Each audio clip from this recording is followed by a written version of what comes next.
So as a black woman walking around in the streets each day trying to figure out who I am, where have I come from?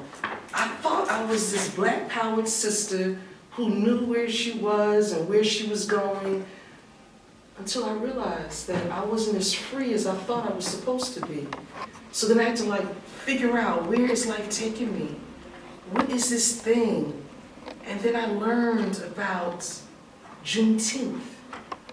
It was a time where my ancestors were out on the plantation, I'm gonna use it loosely, getting it in, picking cotton, doing whatever what the master said to do, being who the master said to be. And then 2 years later in Texas, they learned that they were free. As a people of Philly, and we just had Juneteenth yesterday as celebration here. We have them for the rest of this week. But are we still free? Do we know what Juneteenth actually represents? Do we know what it is to be a black person living free, be it in Texas, be it in NOLA, be it in the Carolinas, be it in Mobile, be it here in Philly? What does it mean to be free? Do you know who you are in this Juneteenth? Do you even know what Juneteenth represents in terms of your power? We do have this day off now to celebrate worldwide what Juneteenth represents. But do we know what Juneteenth is? Do we really know why it's a celebration? Do we really know why it is important to be free as a human being? Be it black, be it a person of color, be it a Jewish person, be it someone of Native American descent, those of us that haven't really been free. When does that day really come? Even though I choose to celebrate in my attire, my freedom, but am I really free? Is it Juneteenth? It's no longer July 4th. So that was a day that we just celebrated habitually, July 4th. So that is a mindset of change. I choose to not celebrate on July 4th. Now, will I take the day off? Absolutely. Why wouldn't I want to be free on 4th of July? Free of my ancestors' overseers. Because it was the firecrackers, it was the cookouts, it was all of that music for 4th of July. We have a black woman who established Wild Wild Welcome, which we celebrate here in Philly. That was a black woman. But was she free? Did she know what Juneteenth represented? No offense to her. But what we have to do as a people, Juneteenth isn't only on June 19th. Juneteenth is an everyday occurrence, be it bound or be free. Being a black person in America with a K, we have to learn who we are. How are we going to get there? Are you going to take all of your other people with you as we walk in the freedom of what Juneteenth represents?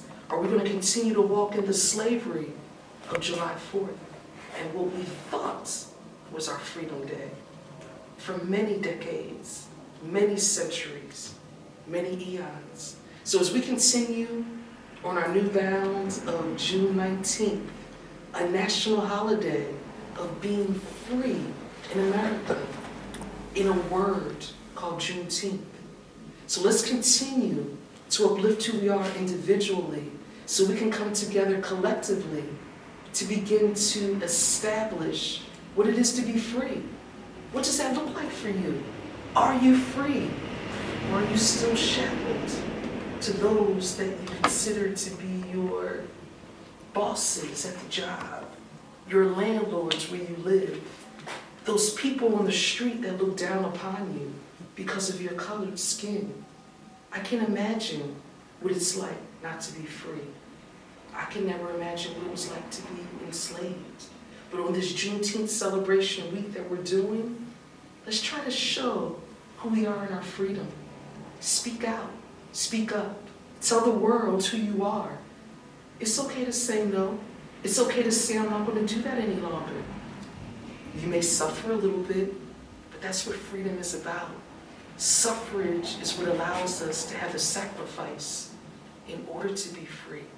So on your next Juneteenth celebration, which is coming up in 2 days, actually 3 days on Wednesday, be sure you're doing something and celebrating who you are, your culture, your freedom, and as I like to say, your blackness. Let's be free. Peace. Please. This is Drop the Mic. Yeah. This dude right here, if you look up Drop the Mic on YouTube, this joint right here, woo, take over.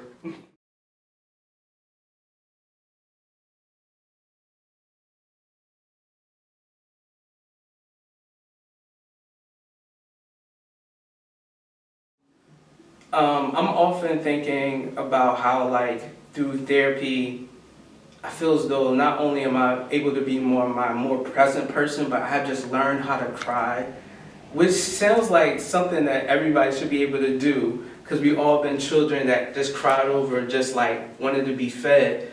But I feel like so much of societal pressure teaches you not to cry anymore, especially as just like masculine presenting bodies. We're only supposed to show empathy, no emotions, or just aggression. And I had to unlearn a lot of that behavior to the point where I just cry at weddings. I cry when I get a good gift. I cry when I stub my toe. I cry at funerals. I just cry. I'm a crybaby. So this poem is called Boys Do Cry. And it's just me talking about how I'm a crybaby.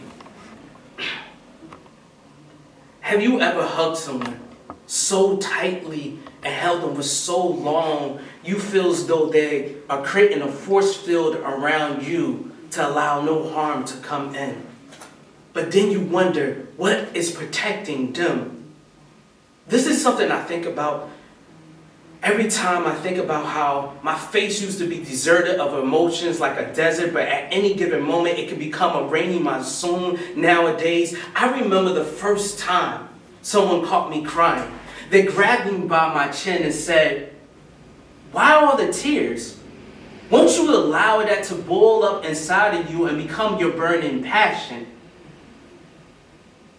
As if I couldn't throw a fist and have tears at the same time. As if there's not rainy days when there's sunshine outside. As if I couldn't hold water and fire at the same damn time.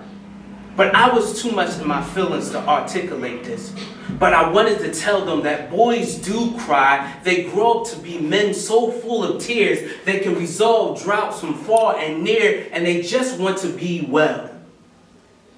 And I wanted to be well. So these tears allowing me to allow my happiness to become joy, allowing my sadness to have some relief, allowing me to be present with all my emotions. So I cry. Thank you. All right. Ooh. I'm a big crybaby.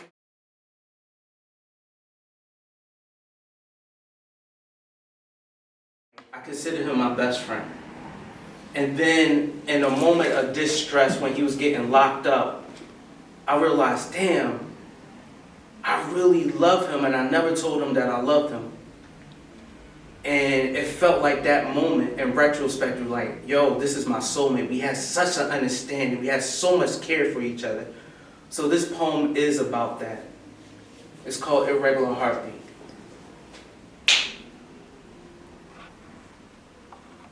I was at the house party, music so loud, hands waving in the air, all I heard them say is, "Where the real kings at? Where the real kings at?" I was at the house party, music so loud, hands waving in the air, all I heard them say is, "Where the real queens at? Where the real queens at?" I was at the house party, music so loud, hands waving in the air, all I heard them say is, "Where the real queens at? Where the real kings?" All we heard was the silence. All I heard was my irregular heartbeat. And every time I hear my irregular heartbeat, I think to myself, when the last time I hugged a grown man like a newborn child? Probably the same time he got new bracelets. You know, handcuffs that fit tight around his wrist, as tight around his wrist as that robbery performed yesterday. Probably as tight around his wrist as that unprotected sex he had that night to celebrate.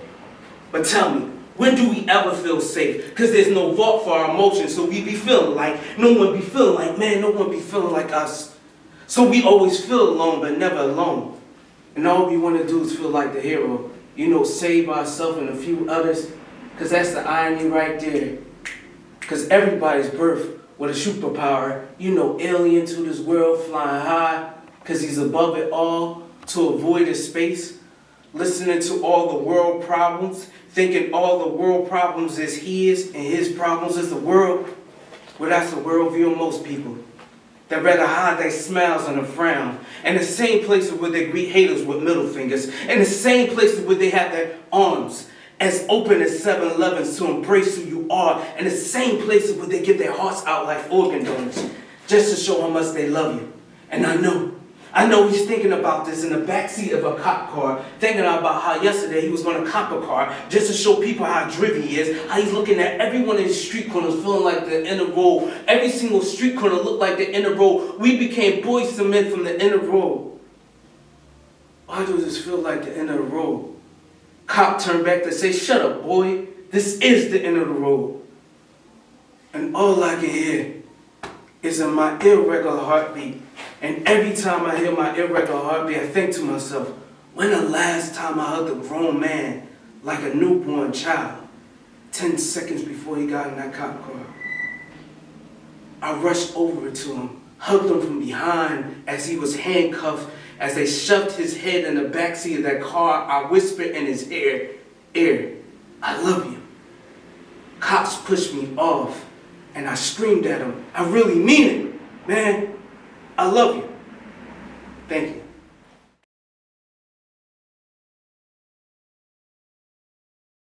So I'm going to do this poem. It's called Flowers, and it deals with just like black people and resiliency and just like people making urban gardens. So these flowers are at top. Ain't flowers the blackest thing ever? How they put dirt on us and we still grow. Drown us in water and we survive, planting everything that keeps us grounded. They be shooting solar rays at us, hoping that we wither, not knowing our melanin be photosynthesis, the sun be our best friend. Ain't flowers the blackest shit ever? When I created that poem, my friend Enoch, who I was collaborating with at the time, he had said this line, ain't flowers the blackest shit ever? And at the time, I didn't understand it. And then he further explained it to me where it's just like, sometimes we have so much admiration for the rose that grew from the concrete, meaning that they just dealt with so much harsh condition, no sunlight, no water, not even good soil, and they still made it through. But sometimes we have to be more like the acorn that knows it's going to be the oak tree and pushes everything out its way to grow the floors that have everything it wants. And he said there's so much similarities between the rose, the oak tree, that it reminds him so much of black people being resilient.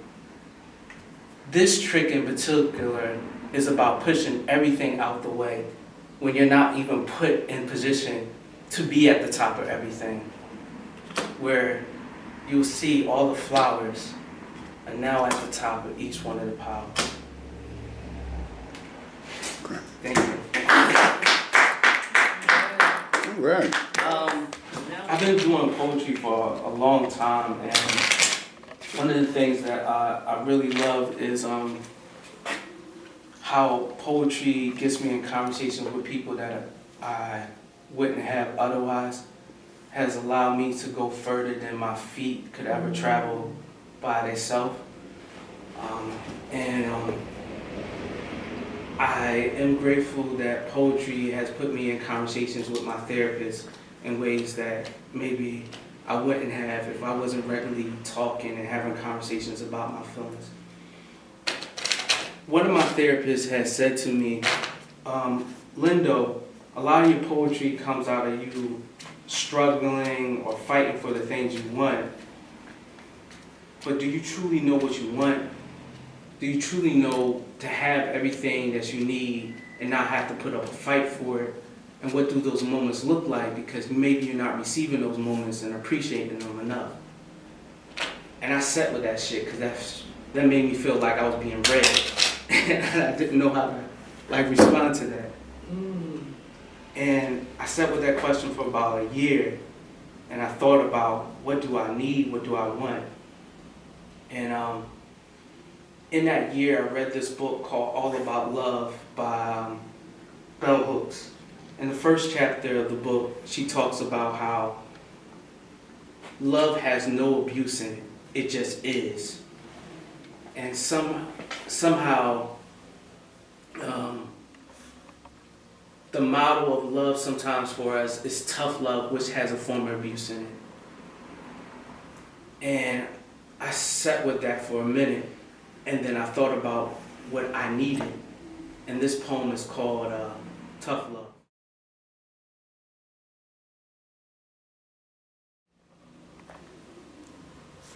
I want to be black man, held and quiet, small spoon, soft body. I feel as though I'm black man, holding in loudness, spoon fed that I need to be hard body. I feel like nobody. When somebody kills my softness, to be tough, call it tough love. Tough love is being punched until you don't cry. And crying is the only thing that stops the punching from hurting as much. I want to be black man, held and quiet, small spoon, soft body. I feel as though I'm black man, holding in loudness, spoon fed that I need to be hard body. I feel like nobody. When somebody comes to kill my softness, to be tough, call it tough love. Tough love is being punched until you don't cry. And crying is the only thing that stops the punching from hurting as much. Thank you.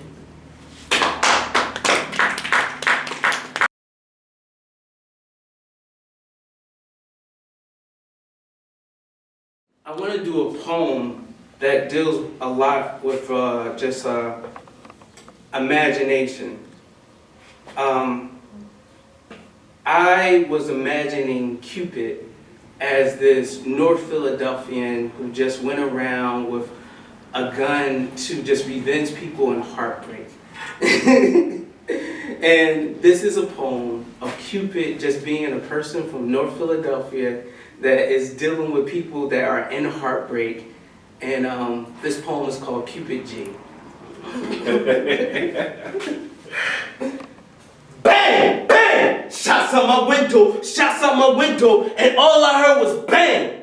Word on the street is Cupid, Izzy G. He traded in all his bows and arrows for guns and bullets. And he had for every sorry person he see that can't show love. Oh man, he'll never get me. I mean, never will he get me. As soon as I said that, I found myself walking down Broad Street with a tap on my shoulder. And guess who it be? Now I'm fiercely put it at my head. I heard him say, yo, where your heart at? Where that at? Yo, stop being slow about it. You can die here right now. Stop acting like you need it. I panicked grabbed for my chest, realizing that it's not even there as he snatched it off my sleeve, walking away as coolly as he came. I remember walking home that night, feeling so disheartened. Days following, I truly didn't know how I felt until I got a phone call from a private number, and guess who it be?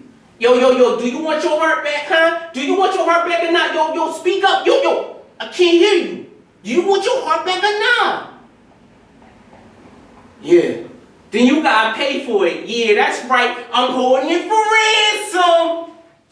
Damn. Without having enough love or being able to give enough love, somehow I hope he pawns it to you. Because you see more value in it than I do. As you told me how cold-hearted I am. You told me my kisses were like snowflakes on your cheek because they lacked the warmth of love behind them. So hopefully he calls me out for the punk I am, for not showing you enough love and pull a drive-by on me, riding around in his car, blazing the L, listening to Lil Wayne saying to himself, I ain't want to hit him, but I hit him up. That type of pain, yo, jiggle that young boy right there. That's always wearing a hoodie, even in the summertime. Yo, pass me that bang, I'm about to bang on you right now, bang, bang. Slowly killing me with love, bang, bang. I apparently grabbed my chest, screaming up, love hurts, love hurts. He smoothly gets out his car with his 9+ tightly over my body and says, yeah, that's right, love hurts. Love hurts like that heartbreak you left her with, but don't even worry about that. I gave her your heart so she can finally say she has it. Bang! Bang! Bang! Bang! Those are the last thoughts ringing in my head as I now find myself in the hospital bed, screaming out to the doctor. Love hurts! Love hurts! The doctor operates to take out every single one of those shots. To feel that I have no pulse, but yet a heartbeat, as long as I love live. And that day, that very day, I realized Cupid is a G. Thank you.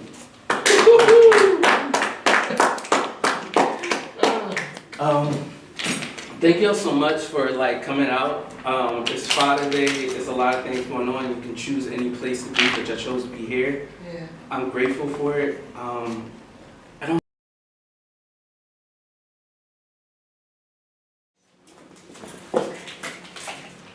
So, as I just said, my name is Mayowa, which is Nigerian and Yoruba, which means brings joy. And a little bit about me is that when I was in middle school, I participated in a Shakespeare recitation competition, and I chose sonnet number 18 by Shakespeare. This is my first time reciting it since middle school, since 7th grade, but I actually would hope in the future to remix this a bit and make it more modernized and apply it to my life. So, start from scratch. Okay.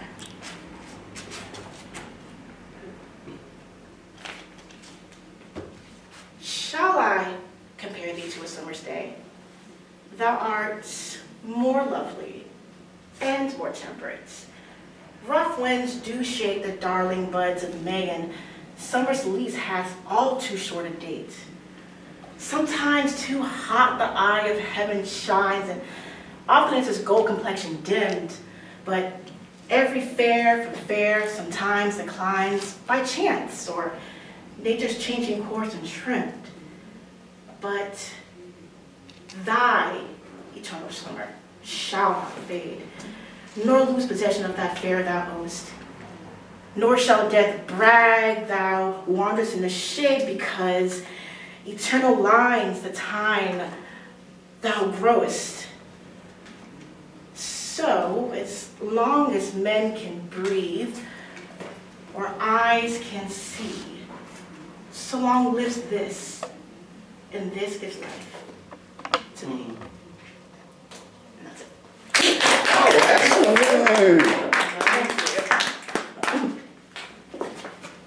All right, so it's Father's Day. It's also Juneteenth, as you can see so clearly on my aspiring shirt today. And it's also just open mic. So I'm going to do a poem, and it's going to be called The Celebration of Fathers.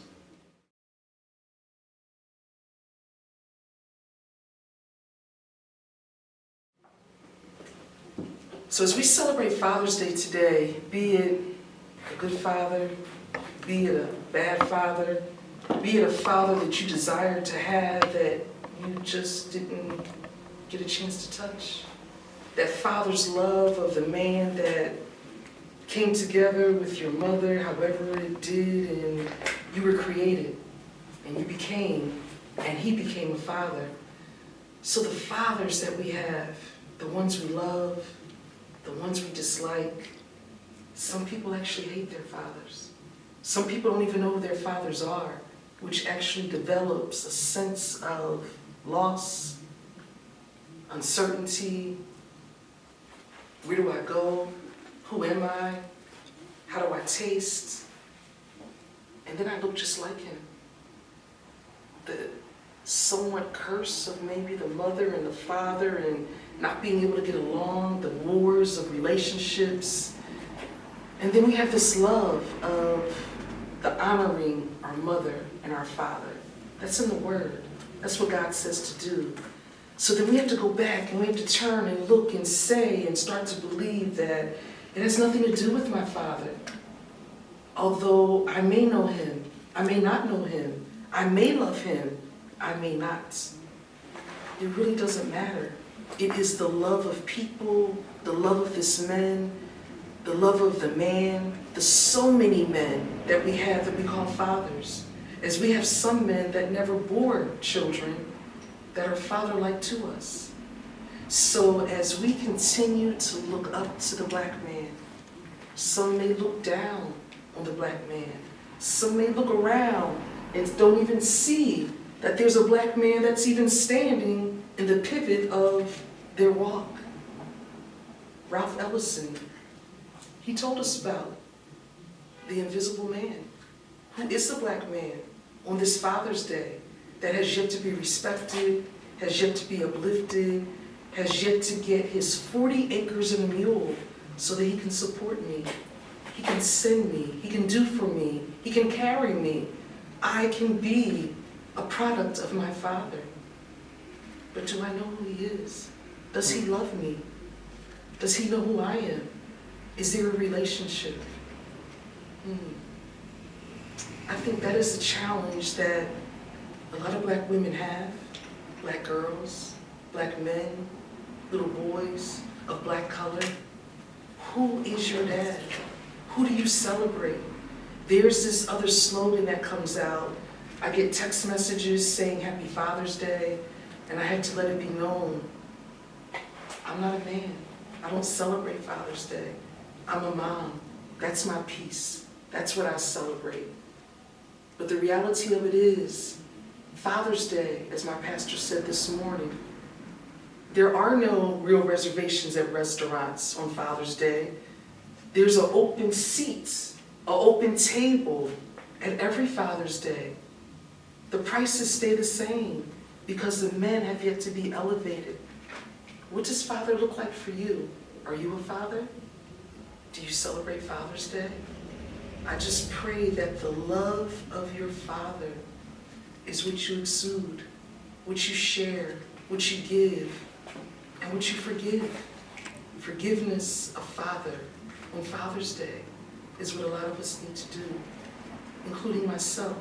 Although I've had a journey where I was able to forgive my father for all of those past sins, all of those heartaches, all of those disappointments, all of those days when I was called, when I was told I just wasn't good enough, that I'm not going to amount to be much of anything. But remember the words of a man. Those are words. Sometimes they become your beliefs. Sometimes it's how you walk every day.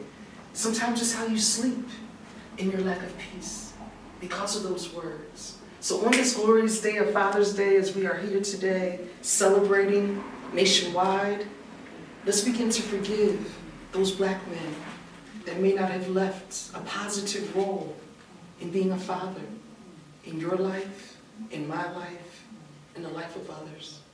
Peace. You up, brother? I got a piece. Okay, you up too.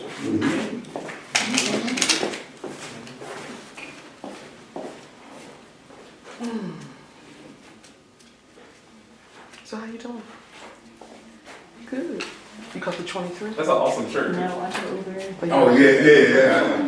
That's what I said. I said, oh, you see the back? That's what got me. Yeah, that's what got me.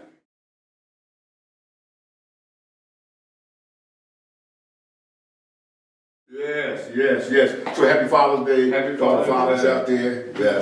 Yes. It's a thankless job, but we own it. I always start off my day with affirmations. So I like to start before I get into my piece, kind of my prayer that I say. And it goes like this. I am what I am, you see. A force that is real lives in me. I do what I do because I must be free. The power of life is my energy's key. I live how I live because life in me. The power of God is easy to see. I grow as I grow, so shall it be. Development in life is entrusted to me. And I love how I love the powers that be. It's universal wisdom that sets the mind free. Ashe. Right. This next one you could call it a love poem, but it's really about, how people come into your life. People come into your life three ways. This is my philosophy. This is Michael Wright's philosophy. Right. Let me get this on tape. Right. So, let me qualify that, right? And So I believe that people come in your life for a reason, right? And it may be to take care of you, to teach you something, right? They come in for a season, right? Maybe it's a season of life where you're taking care of somebody else, or that period of time, or it's to enjoy all the things you learn, because we go through learning pieces in our lives, and then we go through things we enjoy the success of our efforts. And finally, people come into your life for a lifetime. Those special people who come in your life and say, I never want this person to ever go away. So the name of this piece is called Never Say Goodbye. Your soft brown eyes, they pierce my soul. They look so deep inside. And so I know you see the love that I try to hide. In a fantasy, I dreamed of you, but I didn't think that you were real. And now today you stand before me, I can't help just how I feel. You're a product of my loneliness. I can't conceal that fact. And if I were to ever lose you, I would fight to get you back. I have loved you since the day I saw you. I knew you were the one, and that you were going to be my lady before my life is done. I searched for you my whole life long. You are my heart's desire. And if I had you for my own, my soul would be on fire. Though your lips ain't as silent now, your eyes, they continue to speak. And your sweet and sexy smile just knocks me off my feet. Now, I could have written 1,000 lines of the love unspoken and how I tried to protect myself and my heart from being broken. But a kiss goodnight on a moonlit evening, hey, that would send me on a natural high, and I would have everything I ever wanted. And we would never say goodbye. Ooh.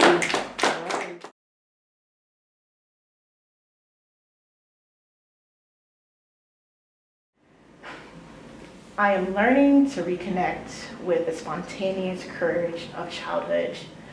Courageous like David and Goliath, when he stood among men who were taller than trees, yet he decided he would be brave still.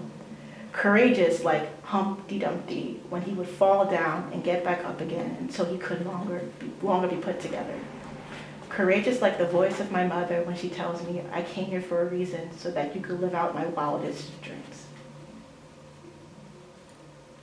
Dreams are something I never remember. It's kind of weird because I often hear people talk about their dreams, and I wonder how it must feel to wake up and have a memory of something that you imagined. Imagining's easy because real life is hard, so then, you feed yourself, you ain't got to starve, right? You keep going, we get the flow, we got our community going, imagination community-wise, makes you want to step a little bit higher, make you want to give your neighbor a high five. A high five. I'm often greeted with head nods, daps, pounds, and love. I have seen so many in my time hug corners, hug people, hug blocks, hug each other. We're just holding on to something that's beyond ourselves. Ourself, hour and self. It's the hour of the self that allows me to get up and get out and begin to start doing things that I never thought I could do before. It's that hour of that time of myself that I'm seeking something new so that I can be uplifted and I can be carried and I can just swoosh through the room of ourself in a singular sense of love.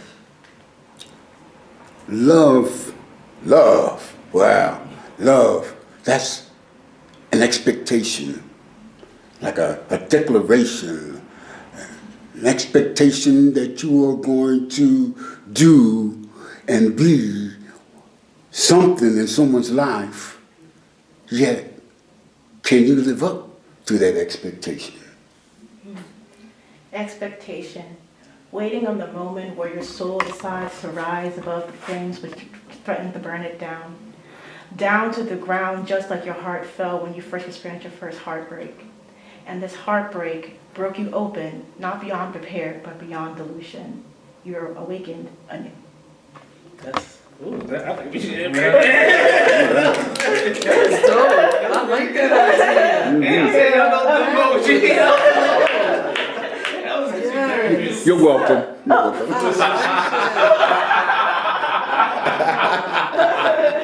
That was fly.